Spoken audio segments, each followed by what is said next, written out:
Hello, I'm Andy Agafangelo. I'm very proud to be the founder of campaign group Transparency Task Force. We're an organisation that has an outreach of about 5,000 people that we communicate to on a weekly basis through our newsletter called the Transparency Times.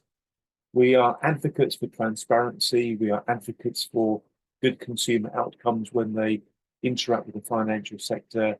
We are advocates for doing all we possibly can to make the financial industry more transparent, more truthful, and more trustworthy. I'm also very proud to be a governor of the Pensions Policy Institute, the organisation that is behind the work that we're going to be talking about tonight in helping to connect people with lost pensions. This, ladies and gentlemen, is a very important topic. Many people, hundreds of thousands of people, are disconnected from assets they legally own, but as a consequence of having moved jobs or moved address or a combination of the above or other factors, they are out of touch with money that is theirs, money that could and would provide them with valuable benefits when they reach retirement age.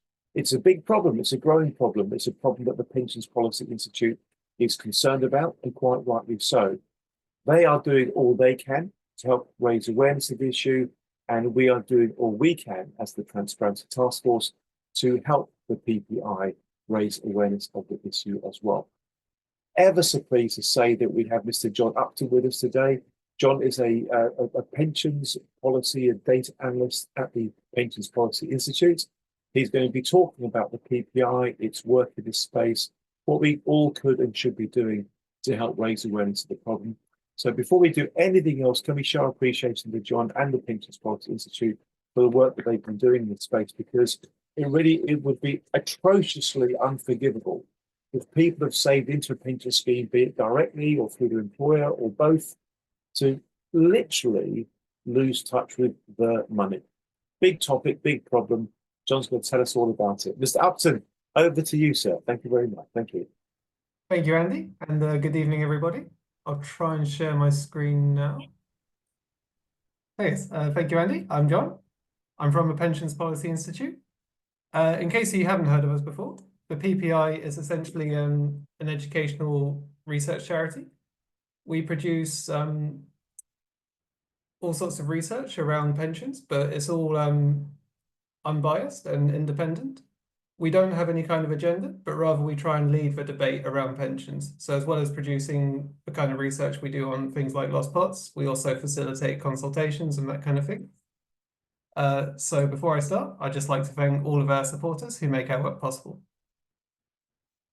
So as for lost pots, today I'll be going over our lost pot surveys, what they've shown us about this problem. As Andy says, it's a huge and serious problem.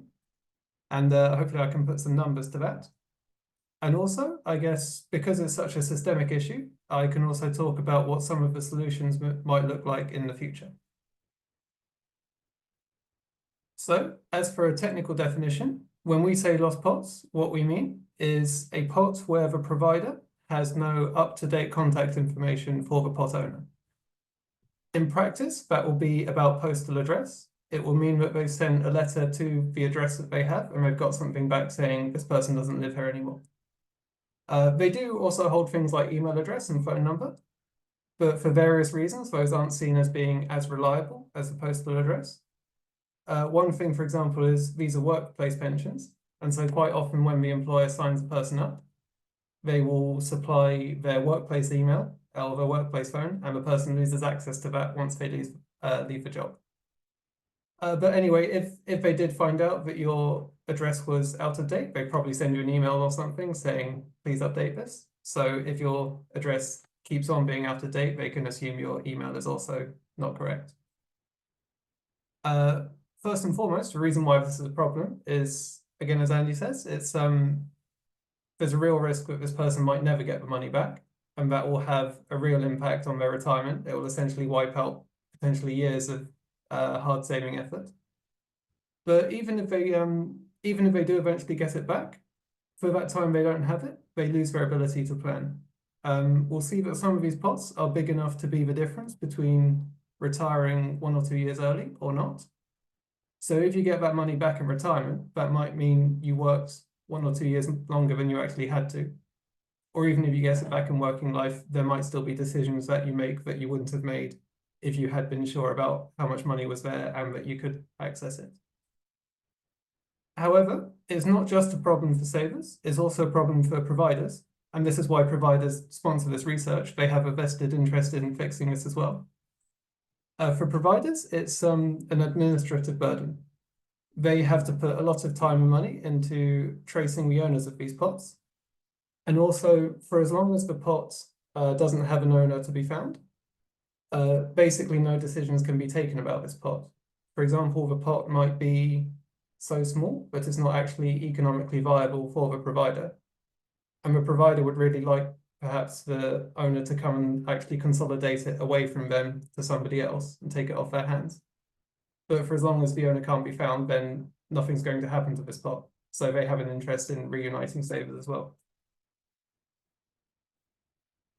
As for why these pots get lost, one of the reasons is, as I say, address tends to be the primary method of contact. And when people move house, it can be very easy to forget to update your pension provider.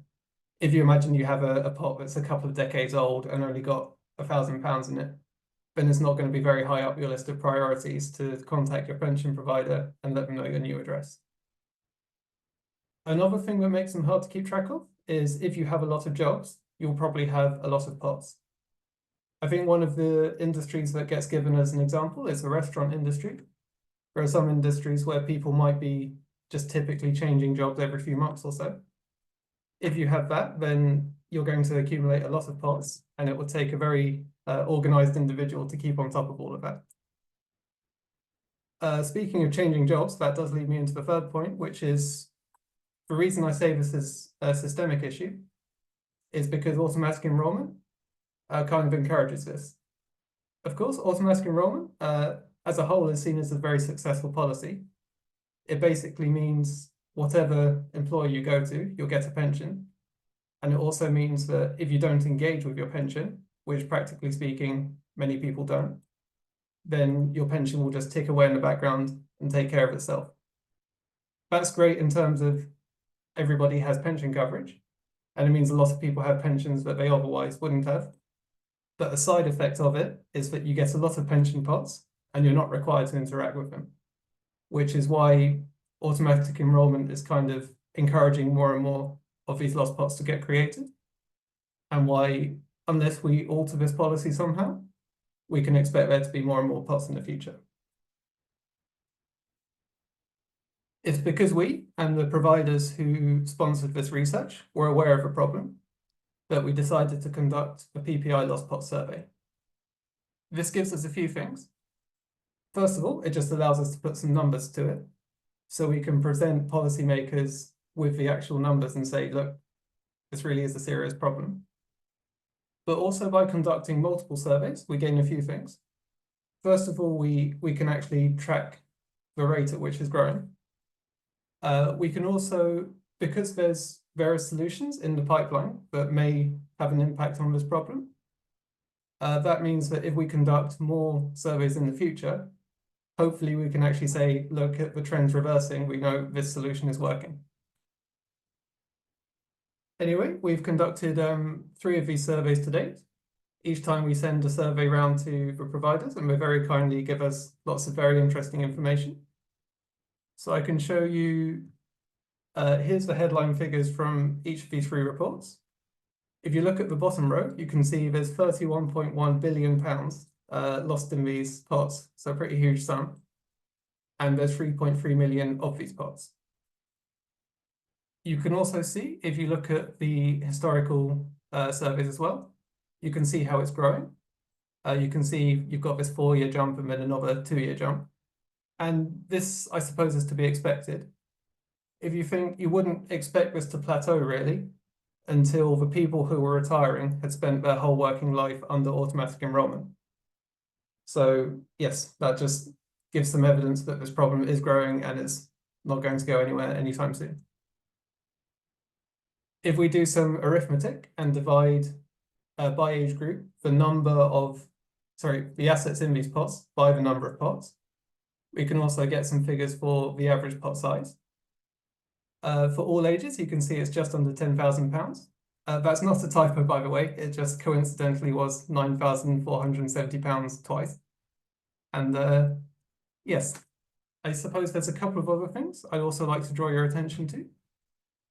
First of all, if you look at the 55 to 75 age group, in other words, people around retirement age, you can see these are the biggest figures. Now, that's not surprising because even in pots that aren't lost, this group would also have the biggest figures. But it's worth highlighting because this group is kind of the highest priority from a policy perspective. First of all, just because they have the biggest pots, but also because they have the least options in terms of alternative policies to boost their retirement adequacy. If you think like, if you took a 20-year-old and said they're projected to have poor retirement adequacy, then you can do things like raise contribution rates and so on. But if you've got someone who's only going to work for a couple more years anyway, then boosting the minimum contribution rate won't have much of an effect on their adequacy.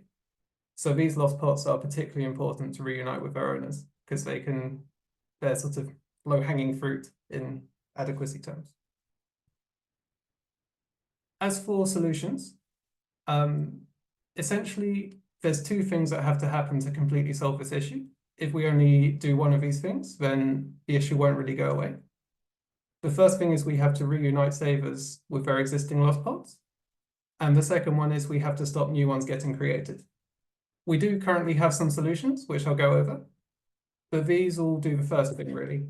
They do help reunite people with their lost pots, but because there's more and more coming in, it's not going to be sort of a complete solution to the problem. There's a role to play for every stakeholder. For government, they have to change a policy as it's a systemic issue. For providers, they need to have good data quality and good customer service. Individuals need to engage, and for private services, often they will have skills that are needed in practice. As for some of the solutions we have already, providers have organised a Pay Your Pension Some Attention campaign. This is a publicity campaign. They're especially active on National Pension Tracing Day, which is the day the clocks go back. The idea being that you use that extra hour to organise your pensions. By the way, if you're watching this and you think you personally may have a lost pot, this is the first thing I'd advise you to do, is to just Google pension attention, and it will come up with a website which has Gemma Collins all over it because she's our ambassador. And this will essentially give you the step-by-step process you should follow if you think you have a lost pot. Off the top of my head, I think it's essentially if your old employer is still in business, then it's quite easy. Just ask them and they should be able to tell you who your pension provider is. But if not, then it has various things you can try in order to find out anyway. As well as organising the pension attention campaign, providers also do a lot of work behind the scenes, especially with third-party tracing services. These services, they can do things like they can have databases of up-to-date contact information for people. And another thing they can do is they can let providers know when somebody's died. The rules, I think, are very strict around when a provider can actually assume somebody's died. I think if someone gets something like age 120, I think, and there's no next of kin, then you can donate the money to charity. But before that, these third-party services can really help providers get the money to the next of kin or something, where the provider may not know anything about somebody who's probably dead. As for the government, one thing they organise is the National Pension Tracing Service. So this is essentially a database of companies that aren't operational anymore and the pension provider they used to use. So this is one of these steps you can take. They won't always have your old employer, but it's something relatively simple to check, and it may well have that old provider for you. Another thing the government does is the Money Advice Pension Service. It's like an arm's length body that provides financial advice to people nearing retirement, including their service, which is called Money Helper. This is another thing you can Google, and I can give links to these things, by the way, as well at the end. So Money Helper, I think if you just Google Money Helper Lost Pots, it will come up with a similar list of step-by-step things for you to do.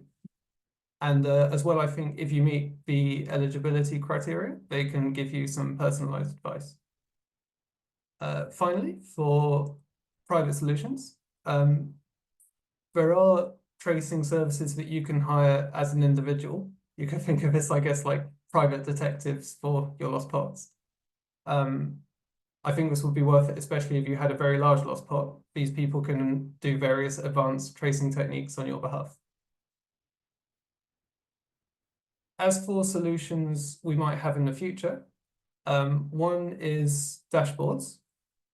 A dashboard would essentially be something you could log into with your with things like your national insurance number, and then that would display all of your pension pots in one place. That could reunite you with a pot you'd forgotten about or weren't sure exactly what the details were. But even if it doesn't, it should still impact the lost pots problem, just because it will make it easier for you to plan and not lose those pots in the first place. It'll essentially allow you to see everything in one place rather than having to keep it all organized yourself. For dashboards to work, it requires quite a lot of effort on the part of the pensions dashboard program and providers to get all of this data into a sort of standardized format so that it can all channel into one of these dashboards. Yes. As for small pots is a kind of sister problem to lost pots. They're not exactly the same problem, but they have a bit of an overlap. Again, small pots are a problem because of automatic enrollment. And the problem with small pots is that if a pot is below, I can't remember exactly what the figure is, but something around £1,000, I think, then it's not economical for the provider to actually hold that pot. And so they would rather just get it off their hands.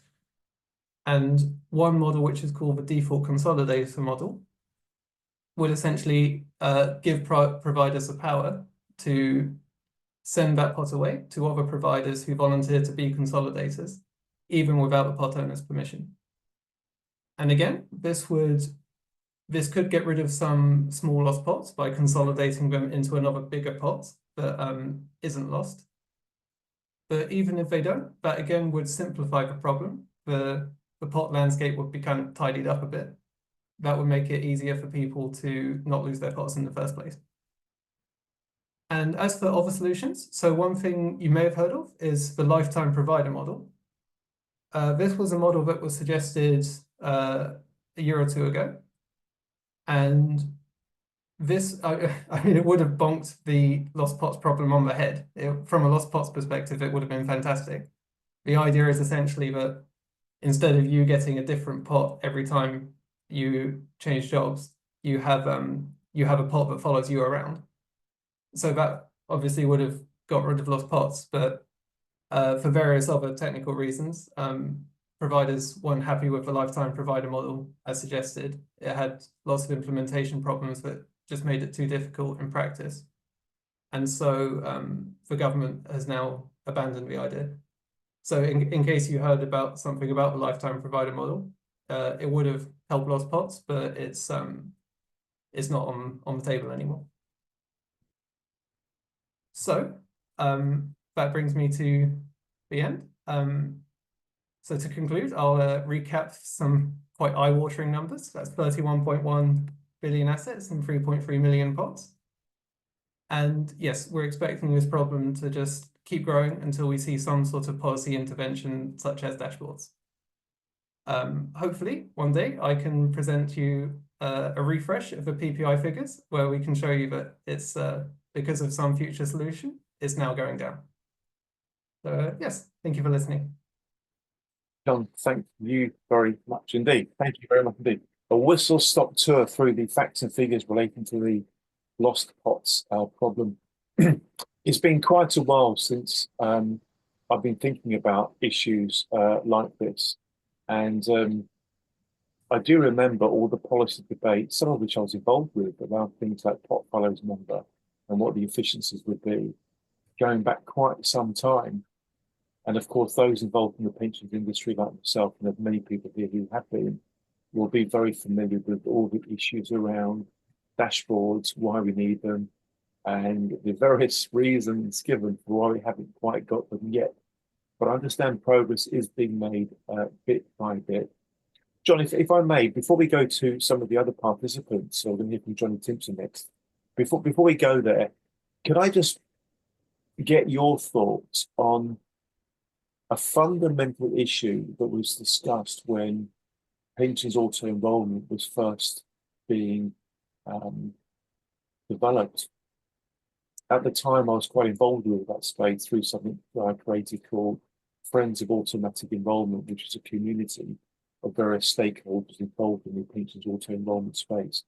And I remember many conversations had back in the day about one of the downsides of automatic enrollment is people could find themselves in a pension scheme, which in and of itself is a good thing, but being completely oblivious to the fact that they were. Mm. It's not so much that they forget about their pension and they leave it behind somewhere or they lose it. They never really connected with it in the first place. And this idea that that complete lack of engagement has manifested in the fact that there's all these people who are perhaps oblivious to the fact that they've ever been involved. Some people just don't read the comms, they don't read the email, they don't read the notices. And even if they do, sometimes they just don't understand it. It goes way above their head. But to what extent do you think, John, the pot lost problem is actually a symptom of the fact that with all the inherent efficiencies and advantages of auto enrollment, the big downside is the harsh reality that it means people can be automatically enrolled without even being aware of it. John, what do you think to that point? So tricky because it is a bit of a rock and a hard place. On the one hand, this idea of inertia is fantastic because it means lots of people are saving who otherwise wouldn't be. But at the same time, yes, as you say, it's a problem, and it kind of also when you get to retirement, suddenly now you do have to make a lot of complex decisions. So it's a bit of a mismatch where working life requires no decisions at all, and then suddenly retirement requires lots of really quite hard decisions. But I don't know, I think inertia is like a good feature and it's something we shouldn't get rid of. I'm not sure we could design a system where people were engaged and did things just because they were so engaged. I think the solution has to be something like something that preserves the inertia aspect, but also keeps it so that I don't know, there's more defaults that get around these problems or something along those lines. But I think inertia itself, while it does have these side effects, is a fairly good thing. I'm inclined to agree with you. I think overall, when all is said and done, auto enrollment's been a major policy success for all the reasons we understand in this group. It's just that it beckons the question, is there actually a bit more we can do to make sure we somehow get through to everybody and they really understand what's happening to them? John, thank you very much indeed. We're going to go from John to Johnny. Johnny Timpson, sir, please take a moment to introduce yourself and share your reflections on the lost pensions pot problem. Thank you, Johnny. Well, thank you, Andy. And John, thank you for that very enlightening presentation of your recent update. Well, good evening, everyone. I'm Johnny Timpson. I sit on the Financial Inclusion Commission, the Financial Services Consumer Panel. I chair the Building Resilient Households Group, and I also chair Vulnerability Tech, Morgan Ash, and a military and veterans insurance company. And I've got advisory roles in a number of organisations, principally the Survive Economic Abuse Charity. And I'm patron of the Vocational Rehabilitation Association. So that's kind of a little bit of background on me. I have to say, you're dead right, Andy. I think I'm probably the oldest person on this call. Um, and I remember when I was managing the demutualisation project for Scottish widows back in the late 90s, we had a huge issue then in terms of both the data that we held on individual pension holders and people that were in, well, back in the day, it was principally group personal pensions as well. Well, you may well have had a name or part of a name. In a lot of instances, you just did not have a correspondence address.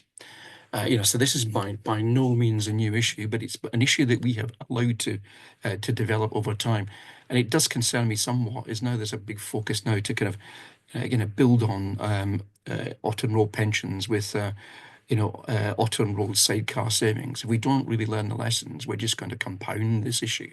We already have a big problem. If you just look at things like junior ISAs, for example, and child trust funds, where you can't trace the owner. So I think the learning needs to be taken and applied sooner rather than later. I think there's some other factors that have compounded things over the years, and principally the change in the housing marketplace, where particularly now we have so many, not just young people actually, but people in their 30s and their 40s who are still renting as opposed to property owning. So they're moving, they're moving premises, a home on a pretty regular basis, and we're just not keeping up to date with their contact details. Equally, we've got so many young people that are moving between renting and moving back in with their parents. So these are some of the other challenges that just make things a little bit harder for us. I think some of the things that of late, I mean, we've had pensions conference season recently, so I've had PLSA and a few. I'm conscious there was a session yesterday as well in Manchester, but from a pensions perspective, we're putting a lot of focus on the dashboard. I have to say I'm pretty underwhelmed by dashboard delivery schedule so far. It's we are waiting far too long, and it seemed it does concern me that when we're not getting as much delivery from the Money and Pension Service as we should be, with the excuse given that all resources is focused on the dashboard. They're a big organisation. They should be able to do to walk and chew gum at the same time and tackle some of these these issues. And equally, we're seeing a lot of focus as well on advice guidance, boundary discussion, and pension adequacy. But we cannot get away from this issue, and we need to tackle it. And rather than just continue to admire it from a distance and watch it grow. I think the point that you made about communication is quite important, John, because again, as in so many things with financial services, we put so much effort into enrolling people in the first place, but the ongoing communication with that individual throughout the lifetime journey is particularly poor, and that's as much a pensions issue as it is any other insurance line for example. But it should be now a priority consumer duty issue for open and closed book business. Doesn't really matter if you're open book or you're a consolidator. You still have a duty to fill these data gaps, capture the information that's required to reunite people with their pension savings, and particularly when they do start to get close to that, that decade of retirement where this really matters. And as you rightly say, John, they have no other issues. I think the point you made about Money Helper is well made, actually. I mean, for a long time, I'm actually quite a fan of Money Helper, although I do think it's under resourced. But I do think that every single pension scheme, every single product provider and distributor should be required to partner with them. But we should be also asking more of them, particularly on addressing this issue. But the thing that we can't escape is that data quality is absolutely key. And I think we just need to keep pressing the regulator to make sure that this is addressed. And whilst the pensions industry are juggling these issues of the dashboard, adequacy, and advice guidance boundary, this issue needs to be front and center on the agenda as well. I guess that's kind of my view, Andy, from where I'm coming from. Wow. Wow, you covered a lot there. You really have covered so many different topics. It's much appreciated, Johnny. Before we go to Colette and Sharon, and Colette and Sharon are going to sort of tag team because they're with the same organisation, and I'll explain what the organisation is shortly. Before we go to Colette and Sharon, let's go back to John. John Upton, do you have any comments or reflections in relation to what Johnny Timpson has just spoken about? Does some of that chime with you as well? Yes, definitely. And it did remind me of something actually, which I remember hearing from the people involved in automatic enrollment in the first place, talking about contribution rates. Their philosophy had been that this minimum 3 and 5 was not meant to be a minimum for everybody. It was meant the idea behind it was that that would be a minimum, and then people would actually look at that and engage and decide what their contribution rate actually should be. Of course, in practice that didn't happen, but I guess it kind of it highlights that people weren't expecting this little engagement when they designed automatic enrollment. And you know what, and what you're making me think about, John, is the other type of problem we've got here. So we've got one cohort of people who may be in a pension, not be aware of it because they haven't bought into the engagement process for one reason or another. Because they don't really know they've got a pension, they may be at risk of losing the pension they never realised they had in the first place. So that's the problem we're talking about tonight. But the other problem is we've got people who think I've got my pension because I've been automatically enrolled. That's the pension challenge sorted.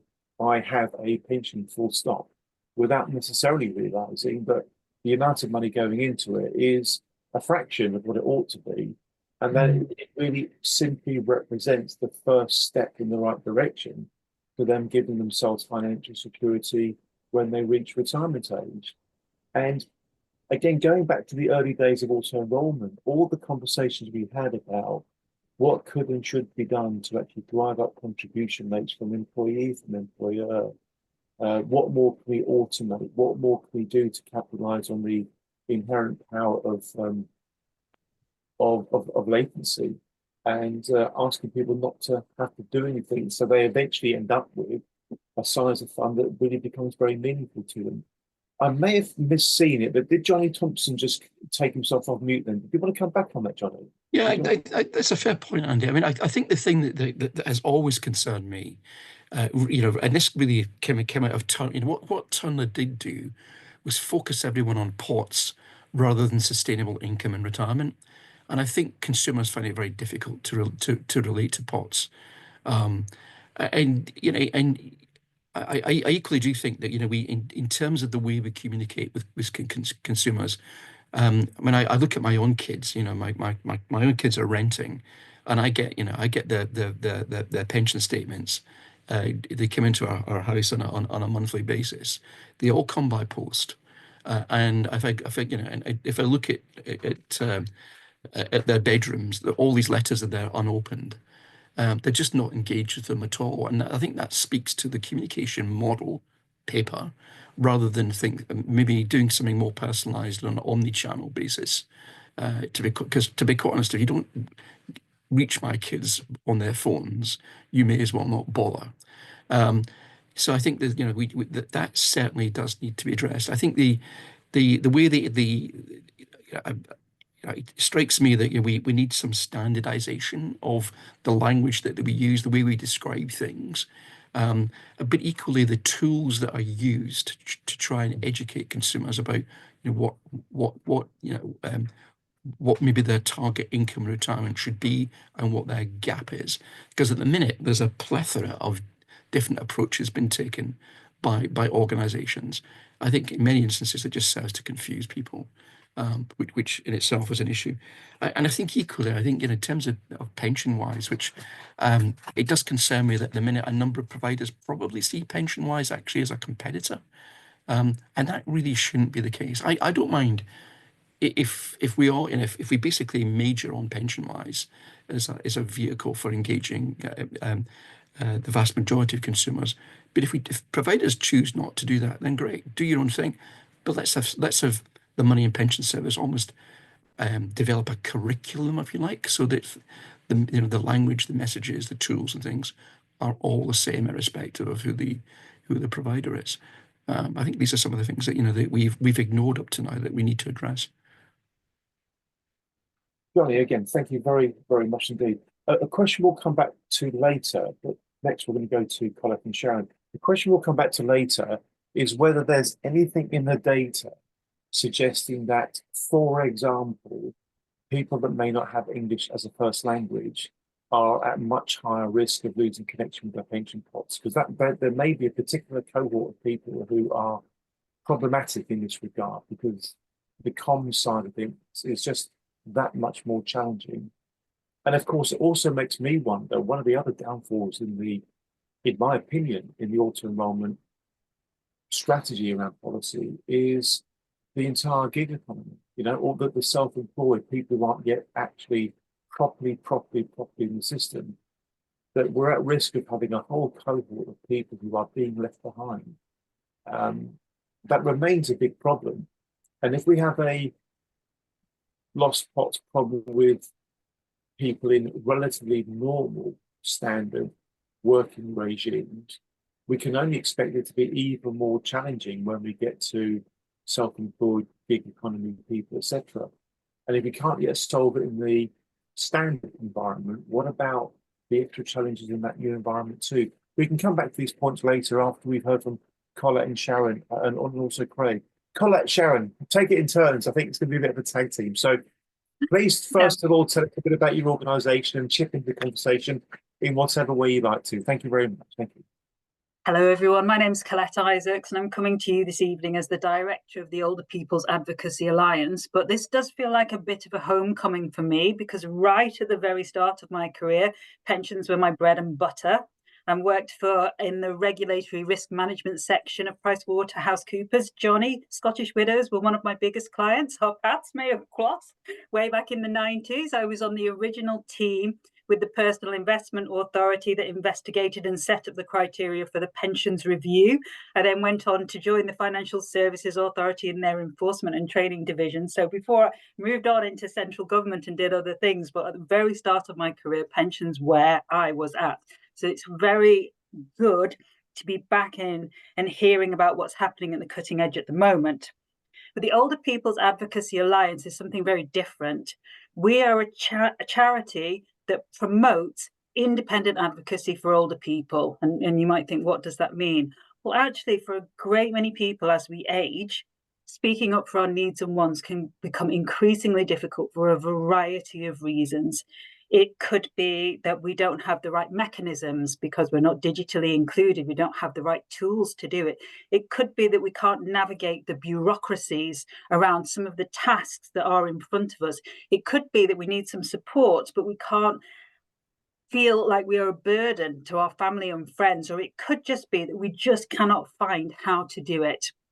So our job as a small charity is to engage with large and small organizations and promote the fact that we have cognizant, able, confident, fully knowledgeable individuals out there who have full autonomy and control of their lives, but for whatever reason, due to the pace of modern life or how we operate these days, cannot speak up about their needs and wants. I do the sort of strategic work, so the influencing and the promoting of the project, but it's actually my colleague Sharon, who's also on the call, who deals with the face-to-face individuals, the older people who come to us and say, I can't find anybody else to help us. And we thought that hearing from Sharon about some of the issues that she has encountered with older people managing their finances might be of interest to you, and give you a different strand to think about, like when we're trying to tackle this very difficult and important problem. Over to you, Sharon. Thanks, Colette. Good evening, everybody. My name is Sharon Jenkins. I'm the operations lead for the Older People's Advocacy Alliance. And as Colette said, we're a small charity, but I like to think we've got a big reach. My main job, as Colette said, is I'm very much frontline. I run a bespoke inquiry service where people have got problems. They're normally, by the time they come to me, they've really exhausted all the normal channels. I'm actually from a finance background. I was with HSBC for 25 years as a project manager. So finance is my baby sort of thing. The main things that I have that I've come across, and one instance I can give you a few examples. I'm currently helping a gentleman who's basically lost his pension purely because he took the pension out with Friends Life. That has now become Aviva. And unfortunately, the gentleman in question has just had a bereavement. And so he's struggling really to focus. I have had some success after several calls. I have tracked his pension down, and thankfully pension and person are now reunited. But what it seems that a lot of people, it's mainly one of the main things that people struggle with is the digital side of things, and also keeping on the phone. I mean, for instance, when I was on the phone to Aviva trying to trace the Friends Life pension, I was on the phone for about an hour. And there were several calls like that. Now, I've got the patience and to do it, and it's my job. But for the lay person, and especially for somebody who's maybe just had a bereavement, just feeling a little bit confused and alone, doesn't know where to start, it can be a really big thing. So I've had quite a few, I have to say that we've had quite a few successes with pensions, but it's took me a lot of hard work and a lot of phone calls to get there. Again, I helped another lady recently who was trying to track her pension. She worked at a company called James Beattie for many years and had simply forgot the pension and had come across some paperwork when she was clearing her husband's estate. And again, she came to us to ask us to try and help her. Again, there's a lot of people that's got no family, a few friends, and they're reticent to make that call. So that's what I'll do mainly. I mean, I have to say, I have a pretty good success rate, but it's very much that you have to really put the work in to find the pensions, you know. But if I may ask you a question there, Sharon. But no, but it's very interesting what you're explaining. What you've got me wondering is, given your ex-HSBC all those years, you're a finance person, and you obviously know your way around that. If somebody like you finds it challenging, an ordinary person without that knowledge and experience and insight, who may be at a particularly vulnerable point in time, because I think you've indirectly hit a really important point, Sharon.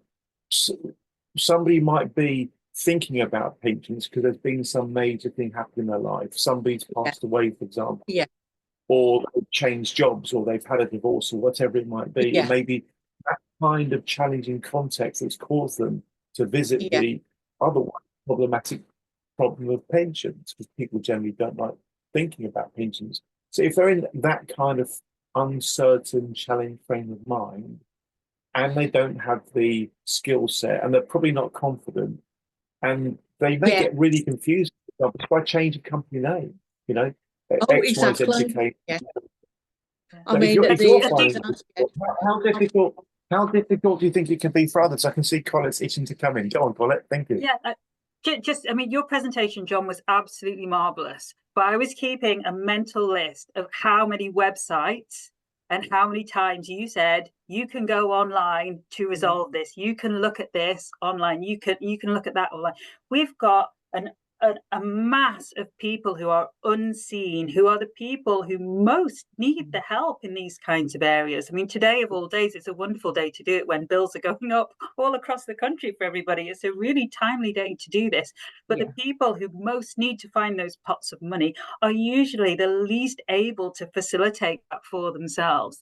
So whilst I thought, I mean, we will take all of your website links away and we will promote them all.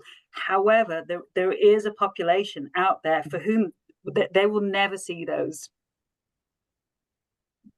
So many valuable points have been raised by Sharon and earlier by Johnny, and obviously by John himself. This is really good conversation.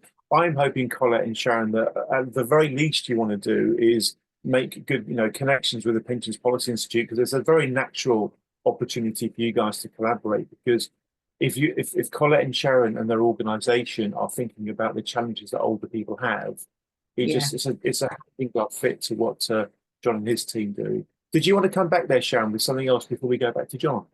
Well, just to let you know that, as I say, it's quite difficult to find a pension now. As I say, I will stick at it, but you'd be surprised the number of people I've come across that would just give up.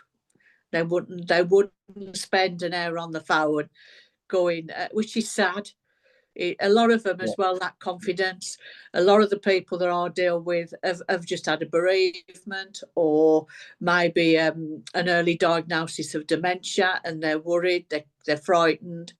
They don't have family close, or many of them don't have family at all. So that's where we come in, and it can be done because I've got a pretty good success rate. I think I've got about 90% where I have found the pension, which is a pretty good success rate.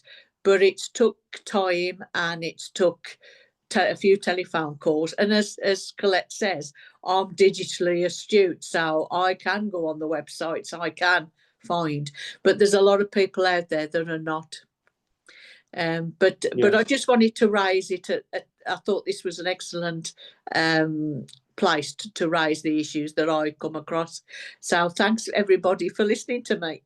Well, thank you, Sharon. Thank you, Colette, and thank you for running that charity. It seems like you're doing some great work there, helping people. Presumably, is what you do free for the person you're helping? It's free, completely free. Yeah, free at the point of need. And as this is being recorded, we should thank the Lottery Commission and the Allen Foundation, who are currently funding us for another couple of years. But I have to tell you, raising money to support older people is no small feat in and of itself. So it's a growing problem. We've got 30% more inquiries year on year. They get more and more diverse, and it's just the two of us.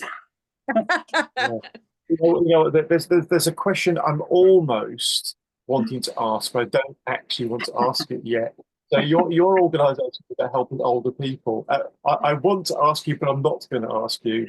How old do you have to be before you become an older person? Because I'm wondering, am I one of those yet? But don't answer it. Don't answer it. No, it's quite all right. For the purposes of our charitable objectives, we have, the charity's been around for a long time, but its ambition has always been to help as many people as possible if you're struggling. So we say 50 and above. Fantastic. Thank you very much. Well, I'm above 40, let me put it that way. Thanks, Colette. Thanks, Sharon. We'll go back to John after. Just before we go to that, I want to play with a sentence that Sharon used. I think Sharon said something like, it's hard to find your pension. And I want to add that a little bit to that. It's hard to find your pension if you don't know how to. Like so many things in life, if you actually know where to find something, it's easy to find it. And the problem we've got is educating people to know where to look to find what they're looking for. That's one issue. And the bigger problem, the bigger policy problem is there are people who've lost something that they don't even know they had in the first place. And that's the bit we were talking about earlier. We'll go to Mr. John Upton, then we'll go to Craig Rimmer after that. We'll go to Craig. John, do you want to bounce back off any of the points that Sharon and Colette have asked? Thank you. Yes, definitely. I agree that the presentation was quite a lot of A, acronyms, and B, links. It's not an easy, I can't imagine it's an easy system. Like the Pension Ascension website is as simple as you can make it, but it's still not something that, like, you still have to understand basically what a provider is, what this is, what that is. So I can totally understand that it's not easy for a lot of people. The other thing I would add is, I didn't put it in the PowerPoint, but the Lost Pots figures do have some stuff on, for example, the Lost Pots figures for the 75 plus age group. So you can see that's kind of, we have some huge figures in the like pre-retirement age group. And then when they get to retirement, they actually knuckle down and find these lost pots. But then there's still a lot that continue after retirement, and those pots might never be found. And so there is stuff in, I'll put a link to the research itself, but we do have stuff about sort of lost pots among the already retired, as it were. Yeah, thank you, John. Thank you. Yeah, indeed. Thank you, John. Well, we're going to go to Craig Rimmer to share his thoughts and introduce himself shortly. But also, Gareth Steers has just put a great note in the chat. Gareth, if you don't mind, after Craig's explained what he wants to explain and shared what he wants to share, would you mind telling people about the work you've done in terms of that LinkedIn profile, Gareth? So help us bring that point to life, because it looks like a really good article. But let's first go to Mr. Craig Rimmer. Craig, over to you, sir. Who are you? What do you do? And what do you want to say? Hi there, hello. Yes, I work for Standard Life, part of the Phoenix Group. I do workplace pensions policy. I've been consulted on some of the work in the government's been doing on small pot consolidators, on the multiple default consolidators. I also work with RIGC looking at value for money. And in previous life, I've been a policy leader at the PLSA, and I've done policy for the Pensions Advisory Service that have now become part of the Money and Pension Service. So, and I've also done life as a pension-wise guider as well. So I've had a few hats, like Colette, I guess, in that respect.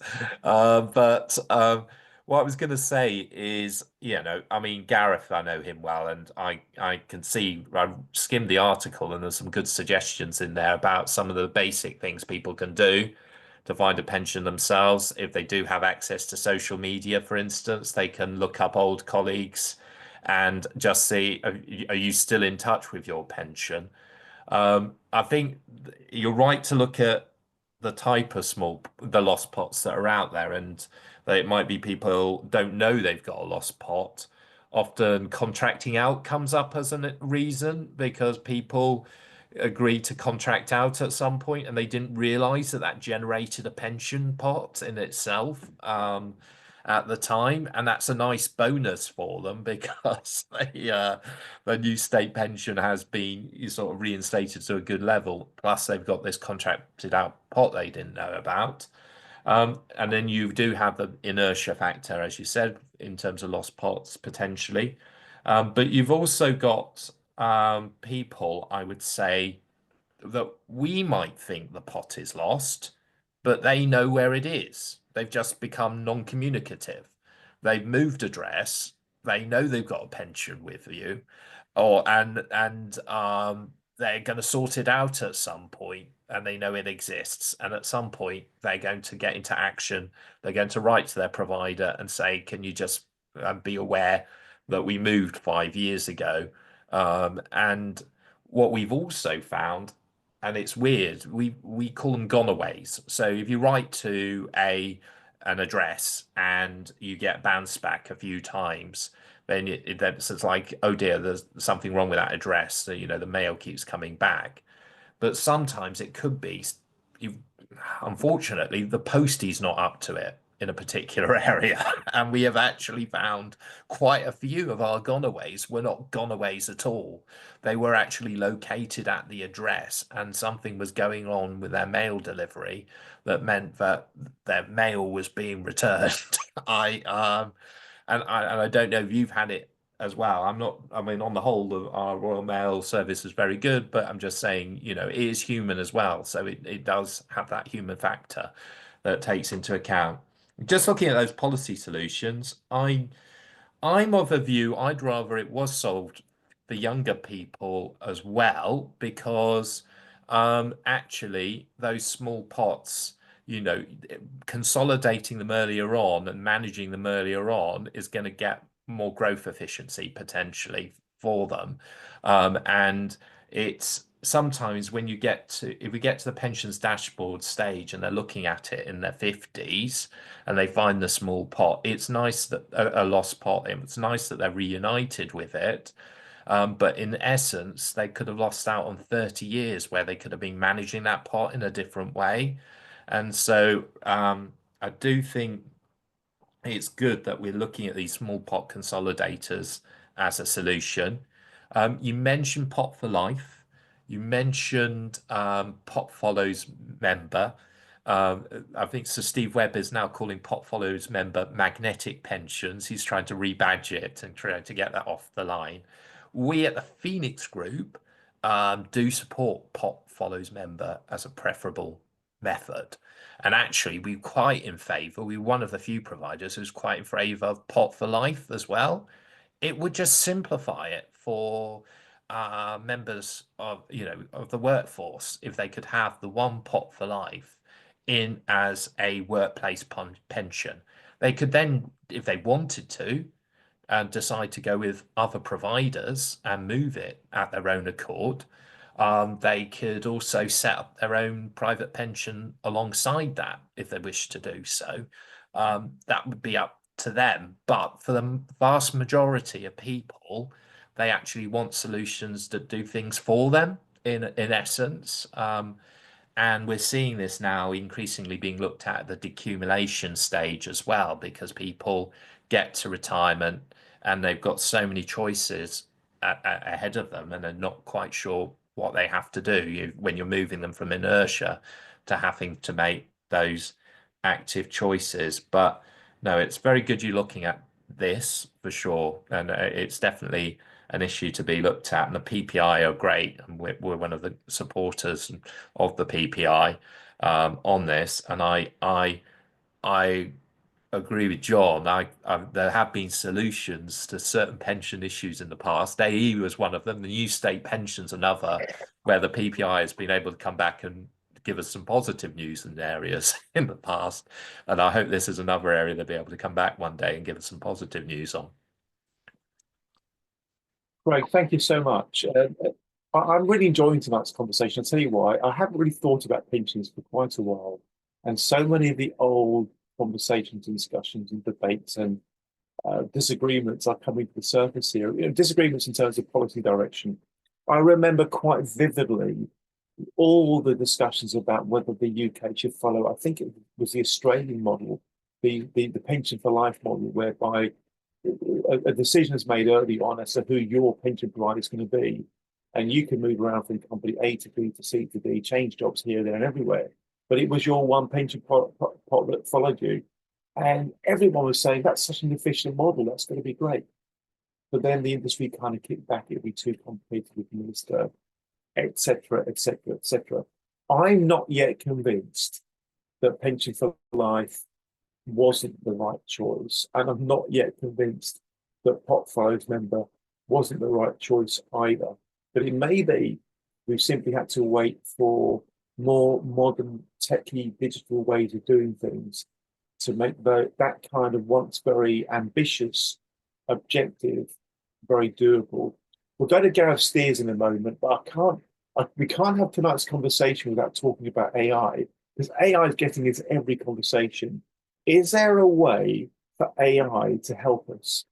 Let's come back to that. I'll leave it hanging for the minute. Meanwhile, let's go to Mr. Gareth Steers. Lovely to have you with us, Gareth. I've missed your company on these events. Tell us about your LinkedIn article and the piece that you did back in 2018, and any reflections on the conversation we've had so far. Thank you. Yeah, thanks, Andy. Yeah, no, good to be back. Really enjoyed the session. When I saw the PPI were doing a talk, I thought I can't miss that. I remember reading the first report you did on this back in whenever it was. It's probably around the time I wrote this article, actually. Yeah, very important work you've done in this area. So yeah, where the article came from, like Craig, actually, I used to volunteer from time to time with the Pensions Advisory Service. Again, that's the organisation that became the Money and Pension Service, or merged to become it. And yeah, one of the questions we got asked most often was, can you help me find my pension? I know I used to work at this place and I'm not able to find it. And I can't take too much credit for the article, because the guys at the old TPAS had kind of developed these different techniques through their own research and come up with this guide for their advisors. So I would just sort of follow this guide and help people through it. Albeit a lot of them are sort of websites, and so not always sort of user friendly for everyone. But yeah, there are lots of ways that not everyone's aware of, and I just thought, well, why don't I just share this intelligence with anyone who follows me on LinkedIn? And that was the idea behind it. But yeah, do take a look at it, especially looking in your direction, Sharon and Colette, as you are helping people, and sometimes one of these more niche entries in the list might be just a ticket to unlock that pension. But yeah, I've really enjoyed this session. One thing I thought to mention actually, Craig, because Craig, you mentioned sort of gonaways. Something I do advocate. I used to work as an administrator, sort of at the coalface of a pension scheme, and the gonaways are very, very helpful. And just a reminder of what they are. It's where you write on an envelope that you've received, return to sender because it's come to your address and it's the person who used to live there. And so that might be a pension statement. You know, we send a pension statement out. The Royal Mail will return that to us. Hopefully they're doing it for the, you know, for the right person and not just returning the wrong ones, Craig. But usually it's very, very helpful because at organisations I've been at, they have been proactive in trying to trace people where they don't have an address. They will do exercises, but we need to know that we don't have the right address. And so just a bit of advocating for me here. Just if you do receive envelopes for people who don't live at your address, do return them to sender because they can be very helpful, reuniting people with their lost assets. I've had the floor for a minute, so I think I'll pass back. But yeah, thanks very much for the session. Yeah, thank you very much indeed. We'll go back to John in case there's anything John wants to talk about in response to anything that's been said, and then we'll open it up to anybody else that wants to chip into the conversation, particularly if folks have put things in the chat that they may want to bring to life. For example, I think Paul Agate has put a couple of things in the chat that you may want to talk about if you'd like to, or not. We'll go to anybody else otherwise. John Upton, anything else you want to add to what you've said so far, be that in response to what others have said or otherwise? Yes, first of all, I'd say looking at Gareth's list, number one, speak to your colleagues. I don't think I've ever actually seen that as advice before, but that's actually a really good point. Like, I don't see why people don't mention that more often, but yeah, that's definitely a good one. And then also I'd say about Pot for Life, about reading the consultation, that kind of thing. It did strike me how hard it was to sum up simply what the problem is with it. It's not that there's one huge fundamental flaw, more partly when it was proposed, there were lots of issues with it because it'd been kind of rushed out. But also just lots of little issues that need fixing. But yes, it's an interesting one. It's because as you say, it would simplify lots of things. John, thank you very much indeed. Okay, let's go to anybody else that would like to raise their hand. We can go to Paul Agate and then we'll go back to Craig Rimmer. So, Mr. Paul Agate, please take a moment to introduce yourself, Paul, just so we understand what you feel like the context of your comments is. Thank you, Paul. Indeed. I run a tracing firm. I'm not going to talk about it because it's not appropriate today to be hijacking this meeting for that. I'm very happy with what you're doing, trying to highlight this issue. It's terrific. Andy's met me. You've met me before, as is John Upton. I think where I'm coming from is the pension industry itself, along with the rest of financial services, actually needs to do more. And that's because why do they need to do more? Well, they need to do more if they care about their customers. They need to do more to meet FCA guidelines. They need to do more because it's easier for them to do it. As Sharon pointed out, it's quite a difficult exercise to get a vulnerable person to actually figure this all out. And the volumes we're talking about, 3 million pots, 30 billion funds under management, are huge and require an impetus. I agree with all the people trying to solve this by getting the consumer to do the work. I see that as medium to long term, but short term, I'm afraid that we have to, as an industry, grunt up here. And the dashboard is another example of let's try and get the consumer to do the work. And the problem with the dashboard is it's going to result in a tsunami of partial matches in the jargon, and will trash the reputation of the industry because we'll be giving bad data. Johnny Timpson talked about bad data out to the consumer to sort out, and that's going to have a reaction. So we need to do more as an industry to get the numbers down to a more manageable time, whilst at the same time looking at longer term solutions. AI to me is a longer term solution. We won't ever get AI to the point that it will actually, we can actually do a 99% match of Joe Bloggs to a new address, because we don't allow in this country national ID cards or allow the NHS database out for use by private industry, and that's right. But AI will get us past part of the way, but it won't get us the total solution. It's going to have to take some effort, and that effort needs to be put in. And if I'm wrong on AO, by the way, in 10 years' time it solves the problem, are we really saying that we're going to be in breach of FCA guidelines for the 10 years until it comes? Some companies have decided 10 years ago that the dashboard was going to be the solution and have done not a lot.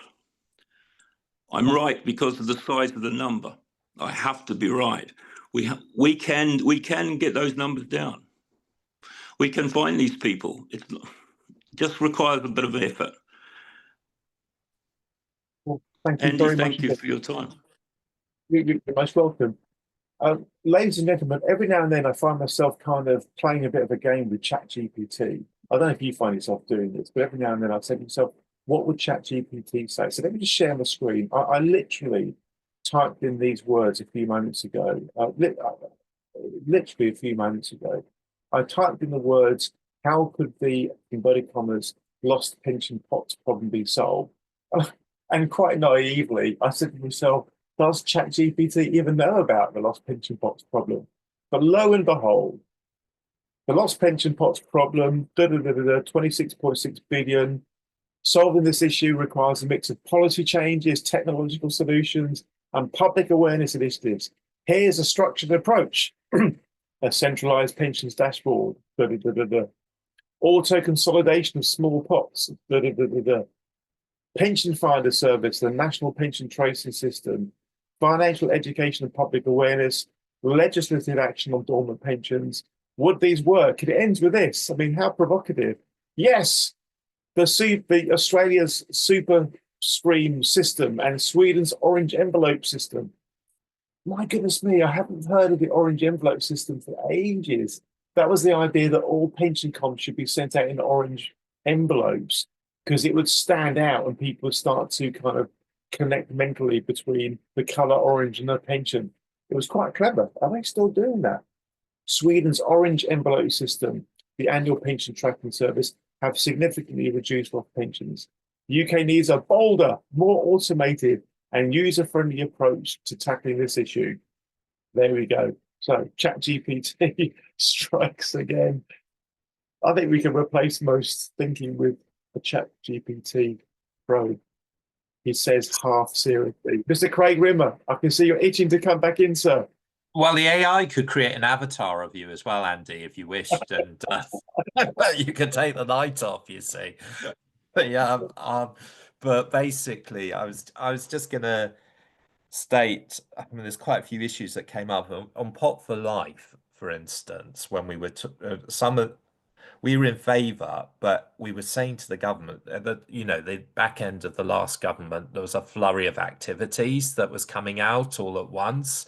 And we were just saying, yeah, we want to do all of these things, but sequencing, get it right in the right order. Let's go at the right pace, and that meant try and do these things over 10 years rather than trying to do it over 5 years. A lot of politicians are working on parliamentary terms, aren't they, of 5 years all the time. So it's just, there is a long term. We're here for the long term. And I think that was where we were, at it really on that. No, but just on these other issues that have come up, I just say that advice guidance came up. And targeted support is being obviously looked at by the FCA. And that is another potential journey where you can connect people with their pensions. Because if you've got pension providers where you do have an active pot and you're having a targeted support journey with them where it's in between advice and guidance, that might actually be conversations that help you engage and connect with your lost pots with other providers. That's the sort of initiative that could be happening. It would be good in the pensions ecosystem if we could look at both the regulators as well, because we've got the FCA and we've got the TPR, and they've got different ecosystems of workplace pensions in a way. Sometimes it overlaps, and sometimes you can be just regulated by the one and not the other. And this is the case of contract-based versus trust-based. And in FCA land, we now have consumer duty, and part of consumer duty is looking at foreseeable harm. So you know, a lost pot, if you're a provider, is a foreseeable harm for that customer potentially. So you now have this duty under the FCA to reconnect, and it would be good if we had something similar in trust-based land. Fantastic, great. Thank you very much indeed. We're going to go back to Mr. Johnny Timpson, and then I'm going to show you something else he's played with on ChatGPT. Johnny Timpson, thank you. Yeah, it's interesting. Thank you for chat. I've been to so many meetings of late where on issues such as this, where the pensions dashboard, AI, chat. These are all the answers to the problem. But but let's not wait for we need to. I think executives within financial services firms need to take ownership of the issues and tackle them themselves. I think the point you made, Craig, about the pension regulation is, I mean, I must confess, I'm at a point where I really don't see the point of having two regulators, to be quite truthful. I think we really could streamline and simplify things by having one regulator that's moving us forward, and I think that's going to be, the requirement for that is going to increase as we rapidly progress, as more and more people are going to have a mix of different type of pension solution. But I think I guess the other kind of point for me, I guess, is that this is an issue that where we have to stop kicking the can down the road and just get ownership of this moving forward. Otherwise, I have to say, I mean, if I live in fear of being here another 10 years' time having exactly the same conversation. Yeah, I think you might be right. A lot of pension problems seem to end up that way, don't they? We end up with the too complicated to deal with now problem that gets kicked down the road. Johnny, you're going to end up getting me on about the idea of an independent policy think tank again. We won't go there. What we will do, folks, You've got the PPI, Andy. They are one. I know. I talked to Chris Curry about the Independent Pensions Commission idea. The idea of a non-government department supporting government in pensions, long-term pensions policy thinking, taking the politics out of pensions, I think is what we used to say. Folks, for those of you who like playing with ChatGPT, do this. Whack into ChatGPT. I put the words in the chat. Write a speech for Pensions Minister Torsten Bell. Did he start today with the Pensions Minister? Write a speech for Pensions Minister Torsten Bell about the urgent need to solve the lost pension pots problem. I just did that. It's really quite good. Good old ChatGPT. We're going to go back to anybody else that wants to come in with any comments, questions about the lost pensions pot problem, and then we're going to be bringing our conversation to a close. Before we do, we'll go back to Mr. John Upton for his final thoughts. But first, we're going to go to Mr. Gareth Steers. Gareth. Oh, great. Well, talking about AI, actually, I just raised my hand, and it was clever enough to see that, because I couldn't get the buttons to work, so I thought I'd have to do it manually. And very clever. Speaking of very clever, I'm hoping John Upton might be able to help me with something, actually. I was asked today by a colleague who's not a sort of a pensions person. She was looking for her sort of pensions, and she wanted to know, why she couldn't just put her national insurance number into a website, and then that it just tells her all of her pensions.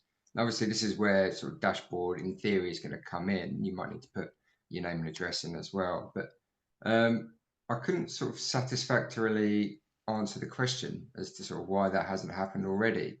It seems like that should be quite simple. I have thought about it since, and I've sort of got some ideas, but I wondered if John sort of knew anything about this from your work in this area.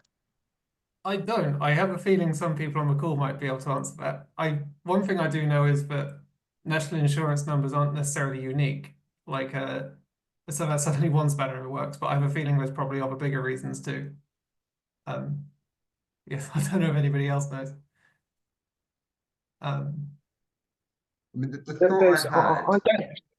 I don't actually. There's always been this question about identity. Some people just don't like the idea of any kind of like national identity card or national identity number. So there may be some pushback from folk with that kind of view. But Craig Rimmer put his hand up. I think Craig might have the answer. Have you, Craig? Yeah, I do, I think. I mean, it's not going to be a perfect answer, but I do know of certain people in the Master Trust Committee, I'm sorry, community who've been calling from some sort of NI database that they can look at. Because unfortunately, what's happening with some employers is they'll register their workers and they'll use the same NI to register like 14 different workers into a pension scheme. Because of the convenience of just bashing all the information into their systems. And I think you mentioned before, or somebody did in the chat, the sort of SuperStream, the Australian SuperStream, which came from the Cooper, it was in your chat GPT, wasn't it? It came from the Cooper reforms in Australia. And part of that was actually making sure the employer data was right in that as well. And so it was an employer duty on that side of things. But just on this NI point as well, you're right as well, Andy, to point about it's almost the Big Brother watch aspect when they were looking at the dashboard the first time and looking at digital ID for the government as well. They were very much bringing in Big Brother watch all the time to make sure these privacy issues were dealt with, and the idea they wanted the dashboard to have a pull mechanism in terms of architecture to pull the data only when the individual requested it. They didn't want this push architecture where data is held on people and pushed out into the universe. And I think that NI idea would be more on that sort of push architecture where we all have to, as providers, tell people we've got these pensions with this NI number, and then the NI number would get it that way. Yeah. That makes sense. There Thanks, Craig. there definitely are those sorts of thoughts, and it's actually surprising the topic hasn't come up tonight already. The other big worry is fraud and scams. A lot of people are worried about the pensions dashboard might be creating a massive data integrity threat. Can you imagine somebody hacking the pensions dashboard system or doing something really nasty with it? And presumably, there are bad actors out there with the capability to do that kind of thing. We're going to go to Chuck Hodgkinson, also known as Robert. Then we're going to go to John Upton for his final thoughts. Check in with John Howard if he's still here. John's the chair of TTF's advisory group. And in fact, it was John that first brought my attention to the Institute's work on lost pensions. And that led to this meeting. So John Howard, if you're here after Chuck Hodgkinson, please do share any thoughts you'd like to share, John, before we go to John Upton to close the session. But first, we go to Robert Hodgkinson, also known as Chuck Hodgkinson. We know him well. Thanks. Hello, can you hear me, Andy? Yes, we can hear you. Yes. Good, right. I've just made a few notes. I did send you an email about my lost pension. I don't know whether you picked that up. Lost company pension scheme. It's only been missing for 52 years now and appears to be untraceable. And I've gone down all the lines that the folks have already mentioned that you should try to find out where your company pension scheme's gone to. But anyway, I could talk for hours about going round in circles and Companies House and FCA and one thing and another. But the thoughts that come at the end of it is an idea. Could the government use the £31 billion that's apparently sat there of lost pensions? And the idea that occurs to me is if people who have lost their pensions could donate the value to, say, a charity or Ukraine or something that could usefully use that money, and then I thought perhaps we would send our evidence to a department who would claim from this £31 billion fund, wherever it is, and put it to good use. If we consider the fact that the pension is actually a write-off, it's never going to get found, it's completely lost, and none of these places could help us anyway. I've been trying to trace it since I'd retired. You know, I've spent 10 years looking into this. It's all on the emails, Andy, but never mind. Okay. Thank you. Thank you. I'm wondering, you know, Chuck, just as a little experiment, maybe we should introduce you to Sharon and ask Sharon to give it a go. She might want to do that. Sharon, would you be happy to give a go at finding Robert's pension? You there, Sharon? You might be on mute. Yeah, yes, yeah, I'll give it a go. All right, there we go. Nothing ventured, nothing gained, as they say. The one you're looking for is called the Rediffusion. Rediffusion. Rediffusion, yeah. It used to be a big television company. Yeah, I remember it well, yeah. It also did television rental business, and I used to be a service manager with them and joined their management pension scheme. Well, right. The person I blame for the loss of my pension, incidentally, is me. And it's something that probably ought to be taught in all school curriculums from now until ad infinitum about, I consider the pension to be a financial investment. And the knowledge that young people want is how to keep track of your financial investments and to do it regularly. Because we've come unstuck with a trust that Andy knows about, and also this company pension scheme. And had I have kept regular contacts with them, I'd have known the difference in it from one company to another. Yeah. Being taken over, and it ended up, I think I put in my correspondence to Andy that it ended up with a rat catcher's place down in Cornwall. That turned out to be wrong because I've checked up, and I think it's with the Rentokil initial is where I ended up at. A lady called Jill Brown was quite helpful in giving a recommendation. Robert, we won't go into the minutiae of your pension pot or where it is right now. But what I have done is I've put a note in the chat to ask my colleague Alexandra to connect Sharon with Robert. We can get Sharon to give it a go. Yeah. Would you report back? Would you report back in X weeks' time? Let us know whether you found it or not. It could be quite exciting. I'll certainly give it a shot. Perhaps Alexandra could forward that email to me. And then we'll take it from there. Is that okay, Andy?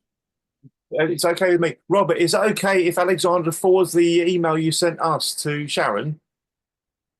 Yeah, if that's okay. I think is that okay? Yeah, thank you. Okay, we'll Robert. do that.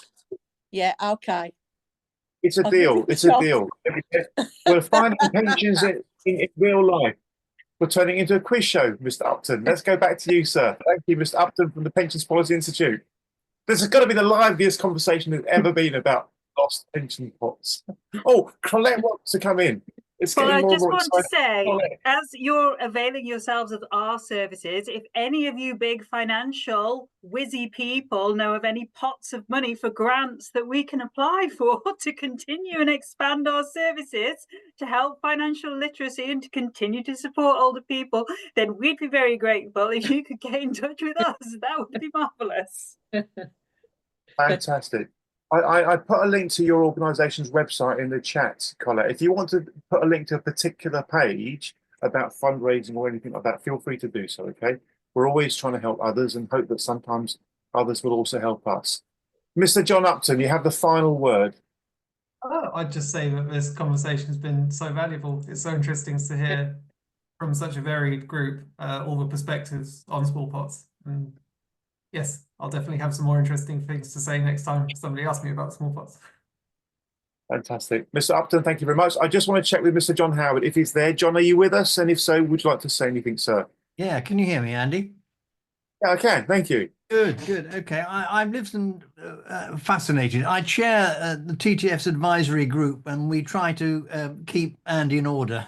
You can imagine how difficult that is. And then occasionally we suggest that he might look further into some things. And this was a topic that we thought really ought to be looked at further. I think this is a scandal, to be honest.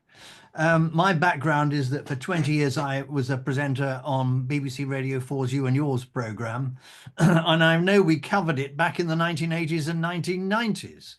And now, all these years later, it's still a problem, and I can see it being a problem in another 10 years unless someone is able to give someone else a kick up the backside and get something done about it.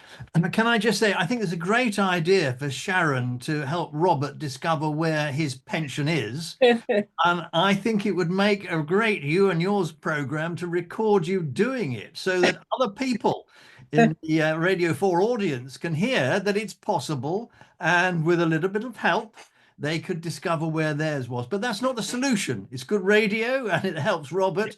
It's not the solution. You still, I think, need to confront the fact that the government over all these years has been telling us we must get a pension and we must put more money into it, and they've never thought about the consequences of us not being able to get the produce of that pension back again at the end of the day, because you can't trace it afterwards with any ease. They've completely underestimated the difficulties that older people have in coping with technology and coping with the difficulties of just the jargon that is used by the industry. There's no one in government who ever translates it for you, except some of the advice services which will do that now. But it's too complicated for too many people. If they're getting by, they won't be bothered to try and tackle the system. And I don't think that's fair. They've been encouraged by the companies and by government to put money into pensions, and they really ought to have as much money spent at the end of the day if they can't trace their pensions to get it out again. That's what I'd say as a summary of what I've been, I think, listening to you all saying, and I'd love to see that come about. But I hope that we can put Sharon and Robert in touch with You and Yours, and you can do a wonderful demonstration on Radio 4 as to how you go about this process. Yeah. Sharon, you've just been motivated. You've just been seriously motivated by the great Mr. John Howard. Find that pension and you've lined up on the radio. Go for it. Go for it. Oh, Thanks, Sharon needs no motivation. She's motivated enough. You know, like she's motivated all by herself. Yeah. I'm sure she is. I'm sure she is.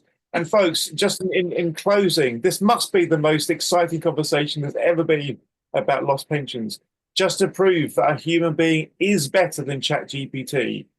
ChatGPT did not come up with the policy initiative of a kick up the backside, but Mr. John Howard, human being, did. Well, on that note, folks, we'll wrap up the session. Thank you very, very much. Good night. Thanks all. Thanks all.